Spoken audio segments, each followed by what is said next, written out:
Salam əziz şagirdlər. Bugünkü dərsimiz mətn üzrə iş olacaq. Gəlin dərsin planı ilə tanış olaq. Motivasiya, tədqiqat sualı və mətnin məzmunu. Səyahət dedikdə nə başa düşürsünüz? Bu sual haqqında fikirləriniz müxtəlif olar. Səyahət hansı məqsədlərə xidmət edir? Bu, insanlara görə dəyişir. Kimi insanlar səyahəti sadəcə gəzmək, görmək anlamında başa düşürlər. Kimi insanlar isə səyahət zamanı çox biliklərə, elmlərə yiyələnirlər. Bu da insanların düşüncə tərzlərinə, həyat tərzlərinə görə müxtəlif fikirlər yarada bilir. Hacı Zeynalabdin gəlin mətnin məzmunu ilə tanış olaq. Bilirik ki, Azərbaycan xalqı öz alimləri, səyyahları, coğrafiyaşünasları ilə tanınmış məşhur bir ölkədir. Bu alimlərdən bəzilərinin adları mətndə qeyd olunmuşdur. Gəlin onlara diqqət edirək. Məkki Bərdani, Əbdülqasım Havqalı, Əli Dərbəndi, Seyid Yəhya Bakıvi və başqalar.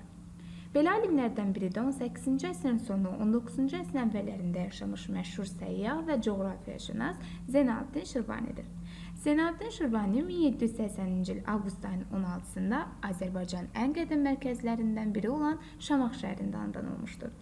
Zeynalabdin Şirvaninin adına muzeylər, müxtəlif yerdə kitabxanalar, küçələr, Azərbaycanda isə Xəzər dənizində üzən gəmilərdən birinə verilmişdir.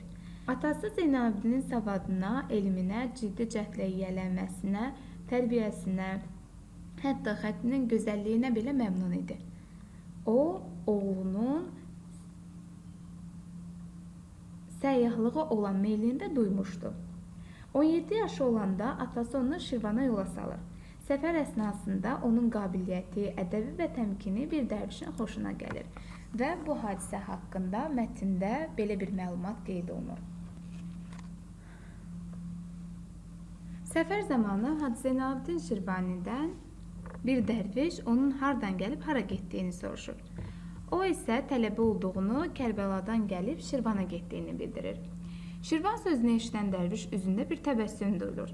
Şirvana, şirlər ölkəsi, yoxsa Şərvana, şərlər ölkəsinə gedirsən deyə soruşur.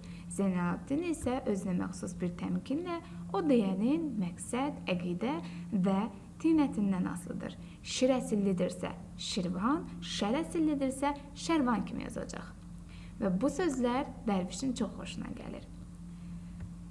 Bir neçə gündən sonra Şamaxıya çatan Zeynalabdin doğmaları ilə görüşür.